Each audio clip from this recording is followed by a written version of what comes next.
Hello student, now we are going to start class 12 Commerce Business Study. In business study, our topic is running organization. Okay. In this topic, we will learn today demerits of functional organization. ठीक है, functional organisation की demerits means दोष या हानियां हम पढ़ेंगे. Okay, first point is difficult to fix responsibility. ठीक है, फिक्स रिस्पॉन्सिबिलिटी के लिए फंक्शनल ऑर्गेनाइजेशन होता है वो डिफिकल्ट होता है. ठीक, now in case of some negative result it is very difficult. जब नेगेटिव रिजल्ट आते हैं, ठीक है, संस्था में, तो उस कंडीशन में यहां पर फिक्स रिस्पॉन्सिबिलिटी या फिक्स रिस्पॉन्सिबल ठहराने के लिए या जवाबदेहिता के लिए ये डिफिकल्ट होता है. ठीक है, to hold responsible a particular department in this form of organisation. ठीक है, हमने देखा फंक्शनल ऑर्गेनाइजेशन में जो संस्था होती है उसमें कई डिपार्टमेंट होता है. Finance department, marketing department, production department. ठीक, अगर संस्था में नेगेटिव रिजल्ट आता है तो इन सभी डिपार्टमेंट में रिस्पॉन्सिबल डिपार्टमेंट कौन सा है उस नेगेटिव रिजल्ट का, ये फिक्स करना बहुत कठिन होता है. Okay, as there are a number of head of bosses. ठीक है, मैंने बताया आपको जैसा कि इसमें बहुत सारे डिपार्टमेंट होते हैं और उन डिपार्टमेंट में हेड भी अलग अलग होते हैं. ठीक है, तो उनमें से रिस्पॉन्सिबल ठहराने के लिए ये जो ऑर्गेनाइजेशन होता है, जिस ऑर्गेनाइजेशन के माध्यम से जो कार्य किए जाते हैं वो डिफिकल्ट होता है. ठीक, सेकेंड पॉइंट है मोर पेपर वर्क. ठीक है, इस फंक्शनल ऑर्गेनाइजेशन का ये भी दोष है कि इसमें पेपर वर्क ज्यादा होते हैं. ठीक, in this type of system more paper work in there which is not having direct relationship with production. ठीक, पेपर वर्क जो ज्यादा होने के कारण इसमें जो प्रोडक्शन से रिलेशन होता है सभी एम्प्लॉइज का वो नहीं हो पाता है. मीन्स यहां पर डायरेक्टली ये फंक्शनल ऑर्गेनाइजेशन में प्रोडक्शन से रिलेशन नहीं होता, उत्पादन से संबंध नहीं होता. ठीक है, सिर्फ पेपर वर्क ज्यादा होता है. ठीक, थर्ड पॉइंट है डिफिकल्टी इन कोऑर्डिनेशन. ठीक है, तालमेल में भी समस्या आती है, तालमेल जमाने में. कैसे? In this system work can not be perform easily and freely due to which coordination is not established. ठीक है, जो कार्य किए जाता है इस सिस्टम में वो इजीली और फ्रीली नहीं हो पाता. क्यों? क्योंकि तालमेल नहीं होता. सभी जो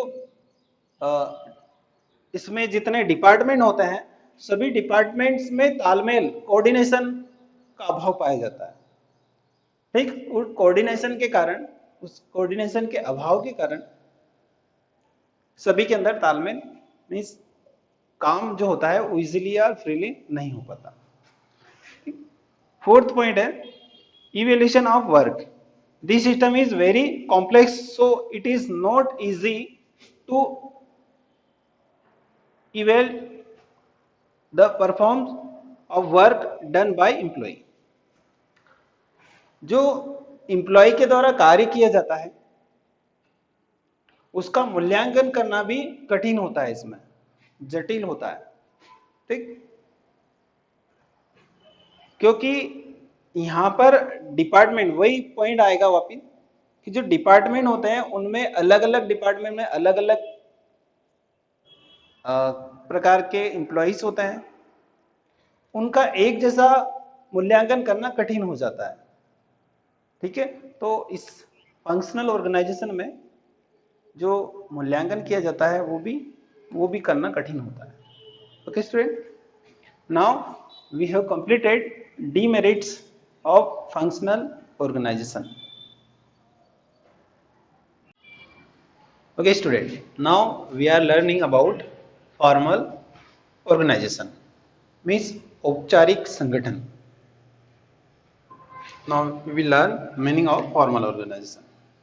The organization which clearly defines the activities, relationship, rights, duties and responsibilities of people at each level of management is known as formal organization. औपचारिक संगठन से आशय ऐसे संगठन से है जिसमें प्रबंध के प्रत्येक स्तर पर जो व्यक्ति होते हैं उनके अधिकार, कर्तव्य और दायित्व क्लियरली डिफाइन किए जाते हैं. ठीक है, स्पष्ट रूप से बता दिए जाते हैं उनके अधिकार, कर्तव्य और दायित्व को प्रबंध के प्रत्येक स्तर पर. ठीक है, उसे कहेंगे औपचारिक संगठन. Okay, now in the word of Scott, a formal organization is a system of coordinated activities of a group of people working towards a common goal under authority and leadership. Means इसमें व्यक्तियों का जो समूह होता है वो एक common, एक सामान्य लक्ष्य को प्राप्त करने की ओर जो कार्य करता है, किसके अंडर में? Authority and leadership. Under the authority और लीडर्स, किसी लीडर के अंडर में, अथोराइज पर्सन के अंदर में जो व्यक्तियों का समूह कार्य करता है और जो कोऑर्डिनेटेड एक्टिविटीज होती है, मीन्स जो आपसी तालमेल के साथ में जो एक्टिविटीज की जाती है, ठीक है, उसे औपचारिक संगठन कहेंगे. जैसे 10 व्यक्तियों का एक ग्रुप है जो सामान्य लक्ष्य को प्राप्त करने के लिए प्रबंध के अंडर या एक अथॉराइज पर्सन के अंडर कार्य करता है. ठीक है, किसके साथ में? कोऑर्डिनेशन के साथ में. ठीक है, उसे कहेंगे औपचारिक संगठन. Okay student, now we have studied about formal organization. Okay student, now we are learning characteristics of formal organization. Okay, first characteristic is this type of organization is established for general objectives. Formal organisation जो होती है उसकी स्थापना सामान्य उद्देश्य को लेकर की जाती है. ठीक है. सेकेंड है, organisation structure is determined by top level. जो फॉर्मल ऑर्गेनाइजेशन होती है इसमें आदेश जो दिए जाते हैं टॉप लेवल से लोअर लेवल तक, मीन्स लोअर लेवल की ओर दिए जाते हैं. ठीक है. Authority and responsibility are clearly defined in formal organization. इसमें अधिकार और दायित्व स्पष्ट रूप से डिफाइन किए जाते हैं. ओके, फॉर्मल ऑर्गेनाइजेशन में. फोर्थ है, the relationship is determined according to the jobs and its nature. जो फॉर्मल ऑर्गेनाइजेशन होती है इसमें जो एम्प्लॉइज होते हैं उनमें अव्यक्तिगत संबंध पाए जाते हैं. मीन्स कार्य और कार्य की प्रकृति के आधार पर उनमें रिलेशन होता है. ठीक. Formal organisation aims at achieving predetermined objectives. इसमें जो फॉर्मल ऑर्गेनाइजेशन होती है, मीन्स अनौपचारिक जो संगठन होता है, सॉरी औपचारिक जो संगठन होता है उसमें पूर्व निर्धारित उद्देश्य की प्राप्ति की जाती है। ठीक, every individual belongs to one work group and works under one supervisor. जो फॉर्मल ऑर्गेनाइजेशन होता है इसमें आदेश की एकता का गुण पाया जाता है। मीन्स एक व्यक्ति एक कार्य के लिए रिस्पॉन्सिबल रहेगा और वो किसी के अंडर में मीन्स सुपरवाइजर के अंडर में वर्क करता है। ठीक है, मीन्स वो आदेश की एकता का पालन करता है। ठीक, in this type of organisation policies procedures and plans are written. ठीक है, इस टाइप के ऑर्गेनाइजेशन में जो नियम होते हैं, जो विधि होती है, जो प्लान्स होते हैं, ठीक है, प्लान्स पॉलिसी प्रोसीजर्स ये लिखित में होते हैं। Okay, now student we have completed characteristic of formal organisation. Okay student, now we are learning merits of formal organization. First point is there is clear determination of duties, authorities and responsibilities.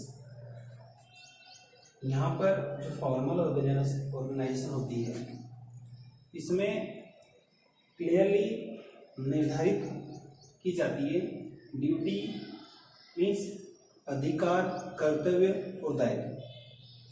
ठीक है, formal organisation में जितने भी employees होते हैं उनके अधिकार, कर्तव्य और दायित्व को पहले से ही निर्धारित कर दिया जाता है। ठीक, या स्पष्ट रूप से निर्धारित कर दिया जाता है। सेकेंड पॉइंट है responsibility are fixed in case of failures। ठीक है, अगर किसी प्रकार की कोई असफलता होती है, ठीक है, फेलियर आता है, तो उस कंडीशन में जो रिस्पॉन्सिबिलिटी होती है, जो रिस्पॉन्सिबल पर्सन होता है वो फिक्स कर दिया जाता है कि भैया अगर आपने किसी कार्य को किया है या आप ये कार्य कर रहे हो तो आप रिस्पॉन्सिबल पर्सन आप ही हो। ठीक है, और उसका अगर फेलियर आता है सामने, ठीक है, तो रिस्पॉन्सिबिलिटी किसकी रहेगी? उसी व्यक्ति की रहेगी जो रिस्पॉन्सिबल पर्सन रहेगा। ये क्लियरली डिफाइन कर दिया जाता है पहले से इसमें फॉर्मल ऑर्गेनाइजेशन। थर्ड पॉइंट है all activities are performed according to rule and regulation. जो नियम और जो कानून और नियम होते हैं, कायदे कानून या नियम हो सकते हैं, उनके अकॉर्डिंग ही गतिविधियां पूर्ण की जाती है। मीन्स जितने भी कार्य किए जाते हैं, जितने भी एक्टिविटीज की जाती है फॉर्मल ऑर्गेनाइजेशन में, वो सारी एक्टिविटीज रूल और रेगुलेशन के अकॉर्डिंग ही की जाती है। फोर्थ पॉइंट है objectives can be easily achieve through this organisation. ठीक है, फॉर्मल ऑर्गेनाइजेशन के द्वारा जो उद्देश्य होते हैं संस्था के, उनको आसानी से प्राप्त किया जा सकता है। फिफ्थ पॉइंट है there is unity of order and direction in this organisation. आदेश की एकता